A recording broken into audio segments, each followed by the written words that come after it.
Hello, everybody. Welcome to Virtual Friday's Dire Literary Series. And my guest tonight is the remarkable Pamela Painter, who has just released a brand new book from Johns Hopkins University Press, and that is called Fabrications. And it's a book of short stories. And Pam also teaches at Emerson. She has won National Endearment of the Arts. She has won 3 push carts.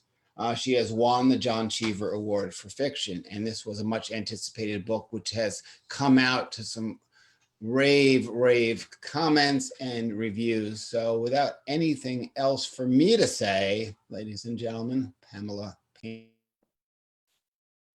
Okay, I'm on and I start. Okay, I'm going to read a story tonight called Grief, and it was in my 4th collection, which is then now collected in the New and Selected, and I'm thrilled to have the New and Selected out. So, Tim, is my sound pretty good? I guess I'll start. Okay, I'm going to read it from a manuscript. It's called Grief.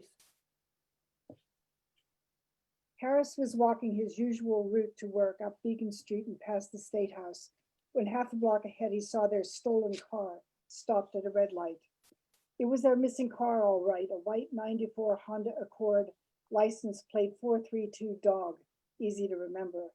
And it was still pumping out pale blue exhaust, portent, Harris recalled thinking, of a large muffler bill and so much grief. He quickened his pace to get a look at the driver leaning against his door, the driver's fingers drumming impatiently on the wheel, as if he had better things to do with his time in Harris's car than wait for the light to turn green. Or maybe the police cruiser idling 2 cars behind was making him nervous. Harris ran back to the cruiser and rapped sharply on the window passenger side. It scrolled down at a snail's pace. Pointing, Harris told the cop, "See that car 2 cars ahead? The white Honda, that's my car. It was stolen 2 weeks ago. See it? That's my car." As the light turned green, the Honda pulled away with the rest of morning traffic. Bursts of adrenaline shot through Harris, the first thing he'd felt in the year since his wife's death. The cop looked after Harris's disappearing Honda and then back at Harris, as if trying to decide if he was a nut. "Okay, mister, get in," the cop said. For once, Harris was grateful for the respectable-looking briefcase his wife had given him on their 25th anniversary. Harris yanked on the door handle, but it was locked. "No, in the back," the cop said. "Get in the back." Harris threw his briefcase onto the back seat and slid in behind what was surely a bulletproof window between him and the cop, taxi style. Siren blaring, they crept down Beacon Street in a low-speed chase, and one swung right on Tremont. Cars parted for them reluctantly, giving up feet, not yards. 30 seconds later, they were bumper to bumper with Harris's stolen car, and the cop was strongly suggesting on his loudspeaker that the driver pull over. Harris was sitting forward, his nose inches from the scratched plastic divider. "That's it, that's my car," he said. "You wait here," the cop said, as if Harris had foolishly been planning to accompany him on the dangerous stroll to the stolen car. Unbidden images came to Harris's mind. He pictured a stash of cocaine or a weighty little handgun the new owner had tucked under the driver's seat or hidden among their maps of New England. If the thief had noticed all the hiking guides, he probably wondered why Harris needed a car. Now the cop was standing outside Harris's car, legs spread in cop stance, no doubt asking to see the driver's license and registration. Good luck. The registration was in the glove compartment where it belonged, but hidden, his wife's idea, inside a paperback mystery involving root vegetables. The cop car's siren and flashing lights had drawn a business-suited crowd, which gathered at a safe distance from any anticipated mayhem. Knowing Boston, Harris had never hoped to get their car back, and still roadworthy. He'd merely expected to come home to a message from the police on the answering machine saying they'd found his car trashed and wired on the campus of Tufts or MIT or abandoned in a bad part of town. The day after his wife died, he'd driven an hour west on I-90 until he came to a rest stop with a phone booth. He'd pulled the folding door shut against the outside world. and he'd call home over and over to hear his wife's voice say, "Hello, please leave a message. We don't want to miss anything." Then he'd saved the tape and recorded a message of his own. "No license on him," the cop said as he dropped into the front seat. "Says he left the registration with his sister because she's trying to sell the car." He punched 432 dog into a black box on the dash. Seconds later, like a fax, maybe it was a fax, out scrolled a sheet of paper with not much written on it, but the cop studied it thoroughly. He verified Harris's name, address, and when he'd reported the car missing. Then once again he told Harris, "Wait here," and approached Harris's stolen car, where he motioned for the driver to get out. The crowd drew back. The driver's Red Sox jacket had a ripped sleeve and his jeans were faded to a pale blue. Short and stocky, he was this side of 40, a limp ponytail hanging off a bald rump of a dome. The cop spun around and told him to lean against the car, his legs spread. Then he patted Ponytail down movie style before clamping handcuffs on his wrists. Satisfied, the cop pointed to where Harris sat waiting and gave Ponytail a slight nudge toward him. Soon Ponytail was peering in at Harris on one of those fake freeze frames Harris would trust in any movie from that moment on. His gaze was cool, not giving anything away. Real static hissed on the cop's radio as the dispatcher asked if the cop wanted backup. "Nah," the cop said through the front window. "I'm just bringing him in." Somehow Harris couldn't picture himself and Ponytail locked in, side by side in the back seat of his cruiser. He tried to roll down the window, but it wouldn't budge. The cop nodded for Harris to get out. What else could his nod mean? Harris gathered up his briefcase and waited for the cop to open the door.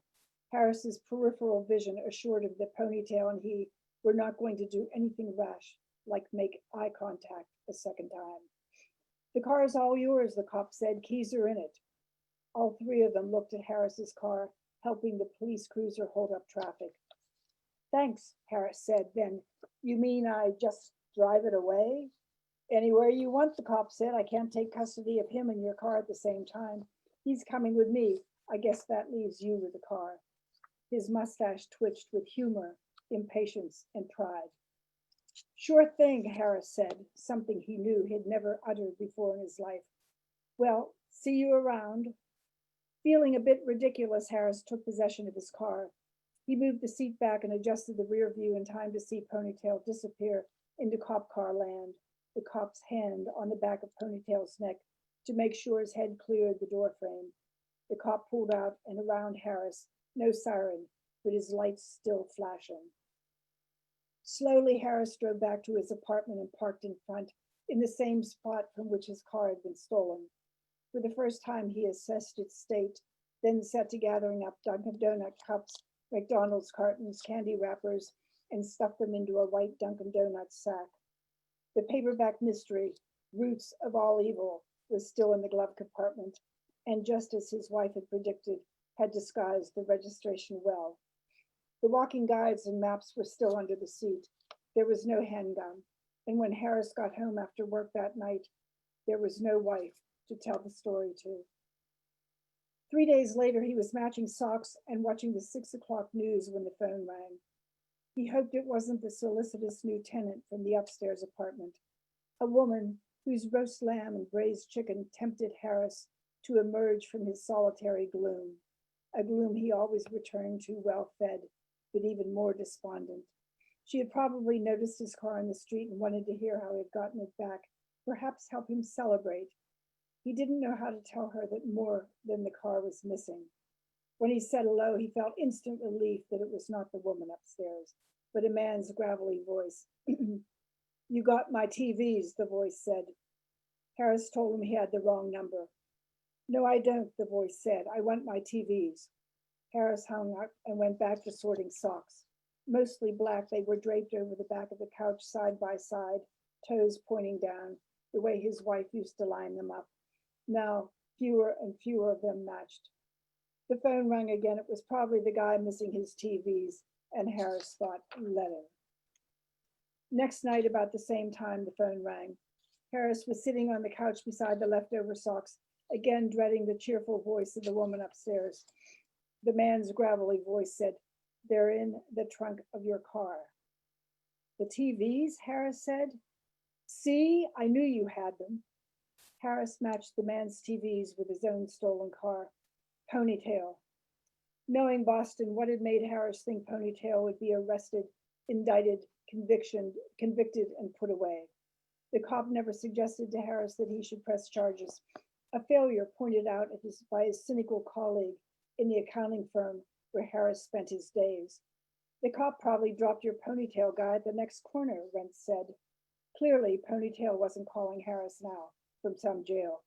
Lord, Harris didn't need this. Look, the man cut him off. You got your car back safe and sound. No harm done. I just want my TVs. How did you get my number? Harris said. Information, the man said. AT&T. Someone's here, Harris said. Can we talk about this another time? You'll talk TVs tomorrow? Tomorrow, Harris said and hung up, picturing Ponytail, carless, standing in some phone booth near a bus stop or subway, figuring his chances. Harris put his Stouffer's lasagna in the oven and headed out to visit his car. The car was where he'd parked it when he got it back 4 days ago. In the beam of his flashlight, he unlocked the trunk and found 3 TVs wedged in tight, just like the man had said. Harris had to admire the way he packed. With a sharp pang of regret, he recalled his annoyance that his wife insisted on packing up the car for their camping trips.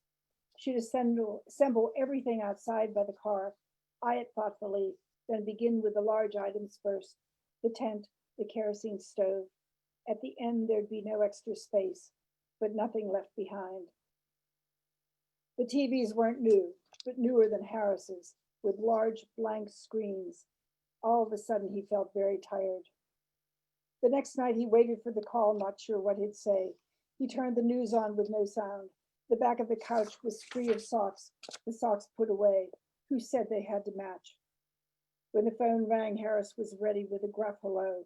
But this time, it was the woman upstairs, calling to say she'd just slipped a stuffed free-range chicken into the oven, and it was far too much for one person. It would be ready in about 2 hours. Cornbread and onion stuffing, she said, and quite a bit of tarragon. Harris's wife had always used sage and rosemary.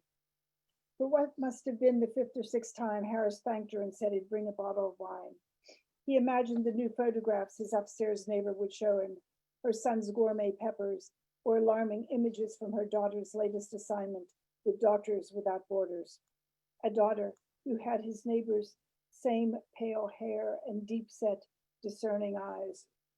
He could hear his neighbor's stories of Sip, her cat, who carefully coated his trousers with hair, her hints about a new movie she'd like to see at the theater down the block.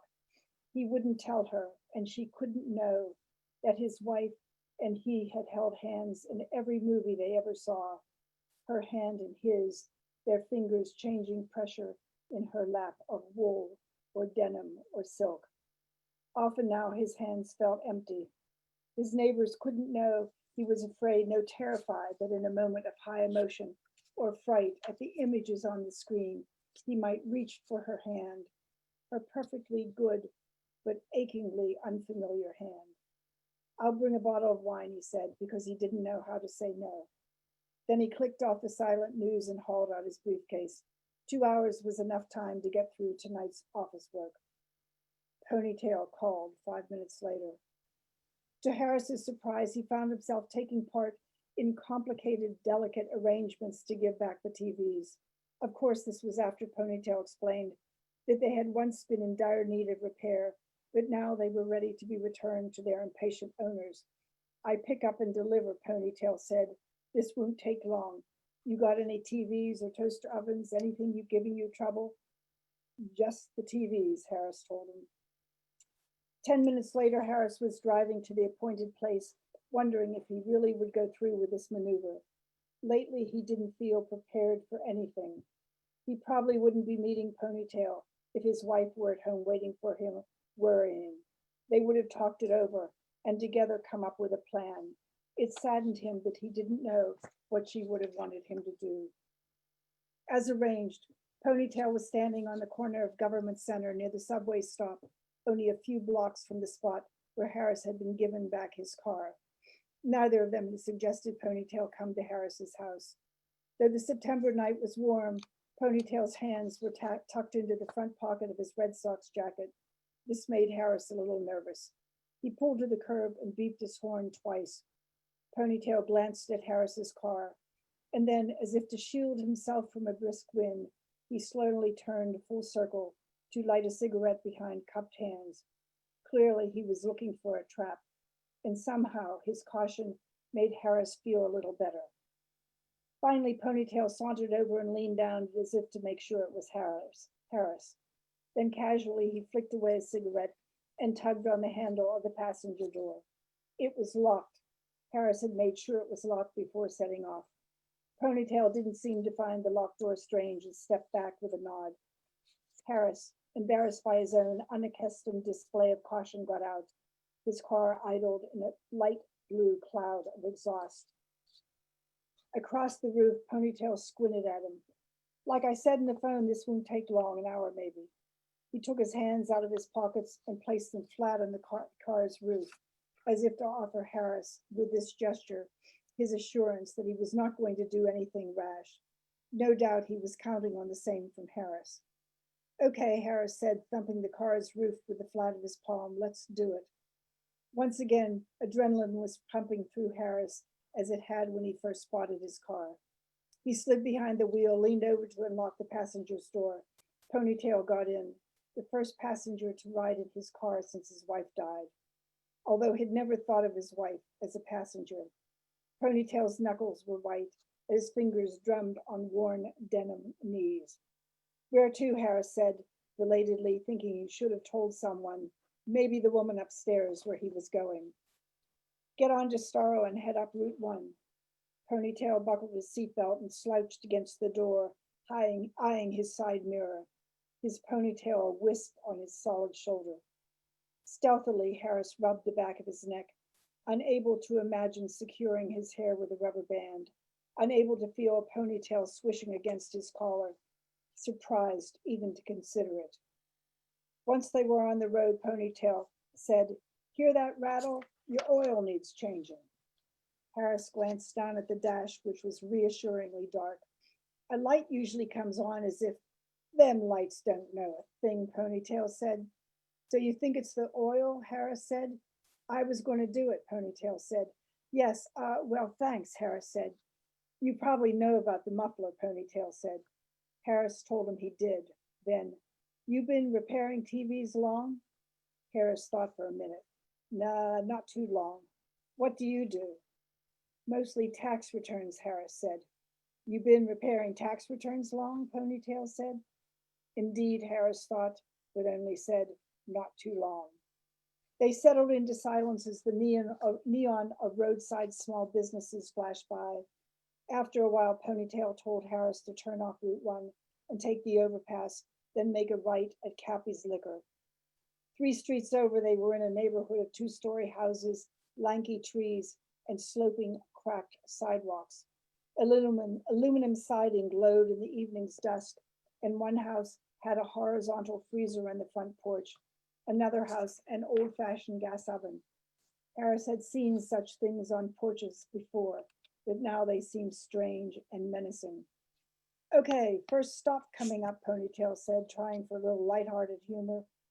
But it turned out, and why was Harris again surprised, that all the TVs were going to one house, Ponytail's house.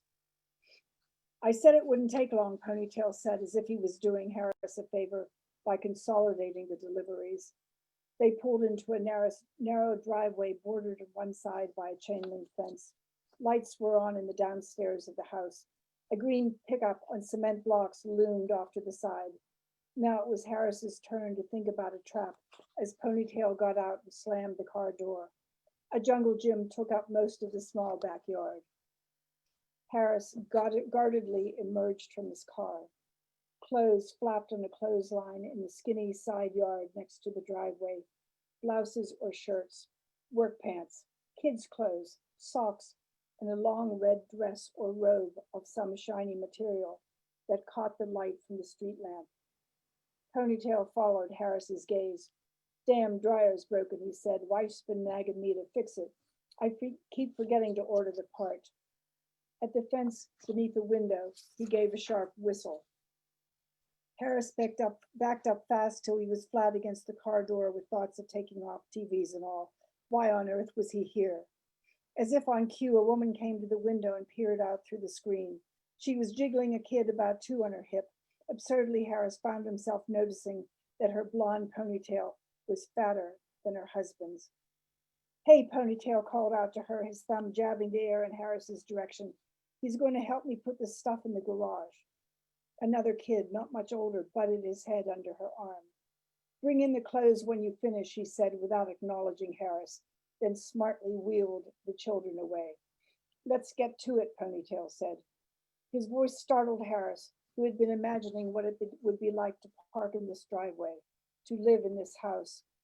With studied efficiency, Ponytail heaved up the garage door and turned on the light. They're going in there, he said. With a jerk of his head, he indicated 4 sawhorses covered with boards at the rear of the garage. This makeshift table sat under a large, neat wallboard display of tools, most of which Harris didn't recognize, and 3 small blue cabinets of tiny drawers labeled screws and nails and nuts and bolts. To one side, Harris could make out the sturdy shapes of 5 microwaves, still in their shipping boxes, and 4 spiffy new leaf blowers.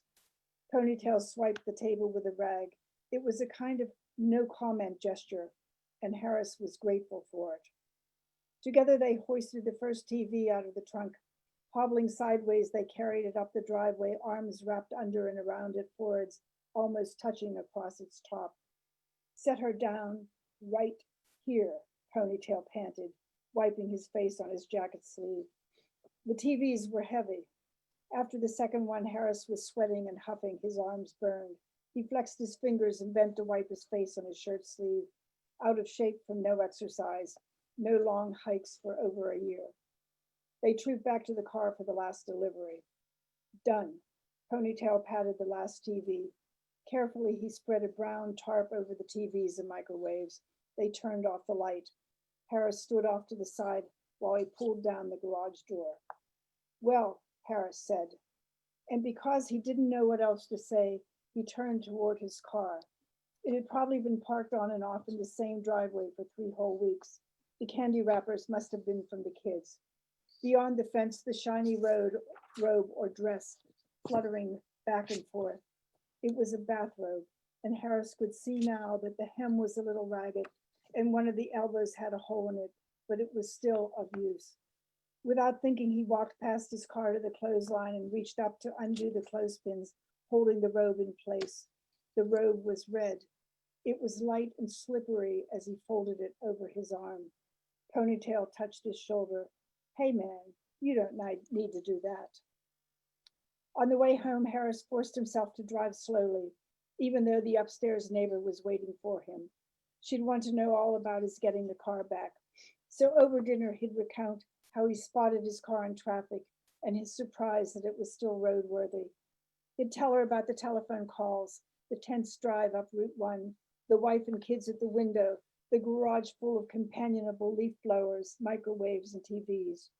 He'd tell her how, as he was pulling out of the drive, Ponytail had slapped the side of his car hard, and Harris had jumped like he'd been shot. But Ponytail only wanted to tell him, remember and check the oil. Then maybe somewhere along toward dessert, Harris would tell his upstairs neighbor more about his wife. The end. Thank you so much, Pam. That was a wonderful story, and it's so refreshing to hear like a longer short story. I feel the classic form. That was really beautiful. And I am really grateful that we have some great questions being asked here. So I'd like to get to them. So this was a selected story. So what was the hardest to leave out of the book? Did you have any say in that? Oh, I had to put the selected collection together pretty fast. And as I said in a conversation, I think with Steve Yarborough, that I feel like there's a ghost of a collection kind of trailing this of stories that that I had to leave out. So it was hard to make a selection. It's like children. You love all your stories, and so I had to choose. Now, how do you immerse yourself in characters so different from yourself? And DeWitt wants to know, he's noting particularly her Elvis Presley wedding, that story. You know, in my first marriage, it was a terrible marriage. My husband was afraid I was going to write about both of us. So he said, I don't want to read any stories from a unhappy housewife. So I wrote all my first stories from the point of view of men, a mailman, a drummer. And I just got used to writing from a male point of view. And a lot of stories just come to me from that voice. Anyway, after I divorced my husband, I wrote so many stories about our marriage that I then felt sorry for him.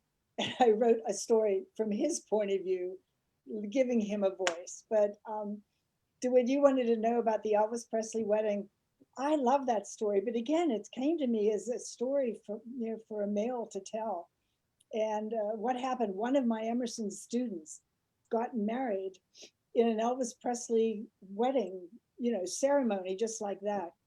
And I think her name was Jamie, and she wanted me to watch the wedding. So I thought, okay, I'll watch for 2 minutes and tell her I was there. I love Elvis, and I watched the whole goddamn ceremony. And then, I don't know, maybe 10, 15 years later, I just started to think, I've never been to Las Vegas. I want to go to Las Vegas sometime. But I thought, oh, I want to set a story there. So I remembered that wedding. And DeWitt, that's where that story came from watching a student's wedding. Ah, That's okay. I'm not home either. So. okay, right, yeah. So has Hollywood or Amazon, Netflix, HBO ever approached you for I know that some of your short stories have made it to the stage, but what about movies or films for your longer stories? No, I don't know how to, I should take that off the floor. I've not had Hollywood or anybody, come after me to do a movie, but I've had a number of stories produced by something called Word Theater, and they've been done in LA, New York, London.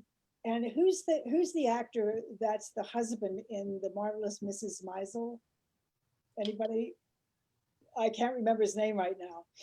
Anyway, he read one of my stories in New York, in Soho, and it was a wonderful reading. So, and people have made plays from them, but no movies. Now, how does it feel to see your work in a play form? Did you help with writing the screenplay for the play, or I guess it's not a screenplay? Well, you're thinking of a script, but script. actually, I totally blanked on that word. They don't do a script; they read the whole story. So he was just up there in front of the audience and read the story word for word. There's also, I don't know, there's also a CD called Love Hurts, where let's see, Steve Allman has a story on there, Tennessee Williams, one of mine, and who's the actress that read it? Marcia Gay Harden, I think, read that story. But they just read the whole story. And the thing is, they read it really dramatically, which is odd because usually when you're reading your own work, you just read it kind of like straight on, right? I mean, I don't get overly dramatic, but boy, did they get dramatic. Anyway, it's fun hearing to be read to like that. Did that group pick your stories? Or did they approach you, or did you have to submit to that? No, I didn't submit to it. I don't know where it's Cedrine Fox is her name, and it's a wonderful, wonderful, organization, and they just do these huge theatrical productions. Again, most of them out in LA. And she must have read my work somewhere. Maybe someone, I think maybe Richard Bausch suggested it to her. And they read the stories in a theater. That's been done in Wellfleet too. I've only heard the ones in New York and also the ones on the CD, but it's fun to have actors who read them and to see how dramatic they can get with your story. Now, what about you planting your own seeds on someone else's life? You've basically been a legendary teacher at Emerson's MFA program. Your former students have published or been editors. What are some of the best? And who are some of the best? My former students? Yes. Well, there was one, Sherry Collins, who's just published some wonderful, wonderful stories. And I think she's published 2 books, 3 books. She's also an incredible singer, rockabilly, and has done a movie on the hilltop cutting in Kentucky. Laura Vandenberg was a student of mine, James Scott, Urban Waite. I had one class where almost everybody cried because the criticism was so tough from me and from fellow students. And so I tell my students it's okay to cry, but we all have to be able to be honest with what's not right in your story. So I don't know, I'm a tough teacher, but I love teaching. And now I'm teaching flash fiction. You've taught high school. You mentioned earlier you taught high school in New Hampshire where you made $4,000 a year and some of your students lived in buses. Has any of that experience found their way into your stories? Well, I would not be a writer if I hadn't taught high school. I didn't grow up as a writer. I didn't write in college or graduate school. I was teaching high school English, and the principal gave me a creative writing course to teach. And I said, I don't know anything about creative writing. And he said, you got to teach it. So I went into class and I told the class, okay, first assignment is write a story tonight and bring it in tomorrow. And they bitched and moaned. I had no idea how hard it was, but I said, shut up, I'll do it with you. That night, I wrote my first story, and I didn't know anything about how you write or workshops or anything. So, and then in the same class, I wrote a second story, and I revised it and sent it out, and it was published, and it was listed in the Best American Short Stories that year. And then I began a third story, and I revised it and sent it out and published it. And then I started another story, and finally I had 3 kids, stopped teaching, and I moved to Chicago, joined a writing group, and they said, no, that's not how you do it. You keep writing your stories as you're sending them out. You don't just work on one story and get it published. Anyway, kids. People are so lucky today with workshops that it's a streamlined way of really meeting other writers and getting superb criticism. I'm still in a tiny writing group with some students I had at Emerson years ago. Now, I remember being in an online group with you called Fiction Not. And my thing is, what has happened to online writing groups where you actually get critiques? They seem to have all disappeared. Do you think there's anything, can you conclude anything about that? I don't remember Fiction Not. I don't think I've ever been in an online writing group. Okay. There used to be some. Yeah, there was Fiction Not, there was the Zoetrope group, and there was the Scrawl group. And there were some like really fine published writers out of those groups, and you'd get feedback, and some of them had MFA degrees, and they just seem to have disappeared. I'm wondering if like social media has killed them off.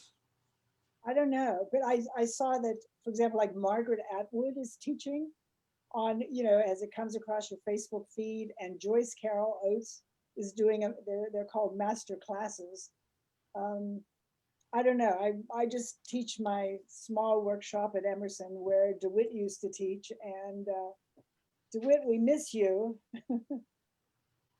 What's going on in terms of like Tell me about any of the struggles you have. I mean, your second short story went to the best American short fiction. So, I mean, there's also the, there's natural talent and there's people that work really hard to improve and get better. But what struggles do you see and what personal struggles do you have around like routine or revision? Oh, well, I I don't think I've ever come up with anything that's epigrammatic except for one thing, and this: discipline is a form of self-respect. Isn't that nice? Discipline is a form of self-respect.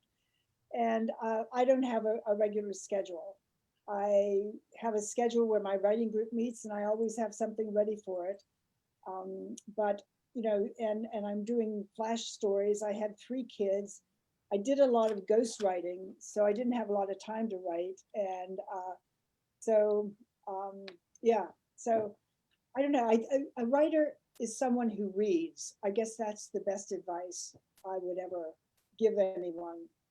Interesting about ghostwriting. What kind of books did you ghostwrite? Because I remember Tom Perrotta once told me that he had to write like romance books to make money before he could make money on his own. Tell me about some of your ghostwriting books. Oh, I did a book with my divorce attorney. I'm still getting royalties on that. I did a book. So the lawyer who did a contract for me on some other book said, I know someone getting out of jail. Would you be interested in writing his book? So I did a book on the Pure robbery, which was the largest robbery at that time in US history. And I mean, they just did what Peter and the Wolf, or they had the combination to the lock or to the vault at Pure, and they kept opening it and closing it. And Wells Fargo would come and say, what's going on? And then the night of the robbery, Wells Fargo just never even called. And so they just took $4 million at the time. That has been optioned over and over and over. It was just optioned about 5 or 6 months ago to make yet another movie. Finally, it might get made. I just have no idea. That one was called The Big Steal. Yeah, I'm aware of that crime. That's a very well-known, famous crime. One of your former students is here, and she said you had spoke of defatting stories. So, is there anything you can talk about the story you just read, or any of your stories? Defatting it, yeah. I'd like to get rid of the word the. I mean, I go through my stories, and I mean, even tonight in my manuscript here, because I read from manuscript, I have marks where I've crossed out a word here and there. Yeah, I believe in just revision. The difference between a good story and a published story is revision. I really believe in revision. And, students say, I've sent a story out 10 times, and I'll just say, bullshit, that is just not enough. One of my students sent a story out 26 times. It was published by Black Warrior Review, was picked up for the best American short stories, and somebody wrote to her and said, do you have a story collection? If she had stopped at 20 submissions, her life would be different. And So exactly right. Like you never know what's going on with the journal's editors, what's in their mind that time, or you might have written the second best dog short story of all time, but they already accepted the best one right before that. right. Or sometimes they're just having bad days and nothing gets accepted. And I've heard that as well. Um, so you said revision makes it, but also for you, when you're reading a story, what really catches you that this story works, and what catches you on the ones that don't work? Oh, I like to feel that there's something unstable right at the beginning. That's what I teach. A story always has an unstable situation. I don't even like to use the word conflict. I don't allow that in my classroom. It's really about an unstable situation. And then language matters. It matters enormously. And I mean, sometimes a student will have a story and I'll say, that last line needs 4 more syllables or 3 more words. I don't know what they are, but just the sound of it needs something. So, and you have to read your work out loud. That's another thing I tell my students all the time. And now there's a question here too that someone noticed on your Facebook page, a old Smith Corona 3-bank, because they're a typewriter collector. Do you ever use a typewriter when writing, or in the past, in the present? No, I wish I had that typewriter, but I used to write by hand at the Boston Public Library. I don't know whether anybody remembers the old days, but you used to sit there in the Boston Public Library, you'd sit on your coat, you'd have your arm on your purse, and you would make sure that your lunch was, right there, and you never looked up or someone might flash you.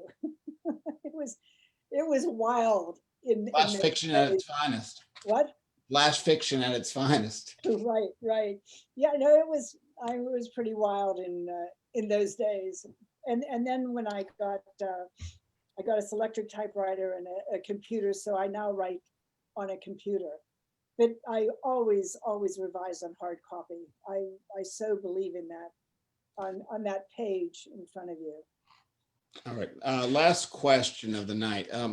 I started the question saying it was so good to hear a traditional short story, because I'm finding that a lot of people, a lot of new writers are in the form of Flash, and they do it very well. So what approach do you take when you're writing a Flash piece as opposed to a full-length short fiction piece? Oh, I don't have an approach. It's just something comes to me and I somehow know it's a really short story. For example, some reviewer just said there's always a dog that barks in the night. So I'm working on a story now. It's probably 150 words, and it's about that dog that barks in the night, and there's never an answering dog barking. And I wonder in this story, is there a dog house? Is the dog tied to a tree? The dog, that one bark never stops a robbery or a murder. And then it ends something like, I worry about that dog. I worry about us. It just comes from, things. Yeah. I don't know where the ideas come from. Now, may that be the best dog story ever written. So here is Pam's book. It just came out this fall, Fabrications, new and selected story. It's on Johns Hopkins University Press. You can order it on your favorite indie bookstore, and it's a wonderful collection. So please check it out. And Pam, I would like to thank you for your wonderful reading and your very informative and gracious answers to those questions. Thank you for having me. It's been fun. All right, and now I'm going to close off the Facebook stream without closing off the entire meeting, which I've done before. So if you're watching on Facebook, thank you for watching. We'll be back in 2 weeks with Rick Moody. So please come on back for that.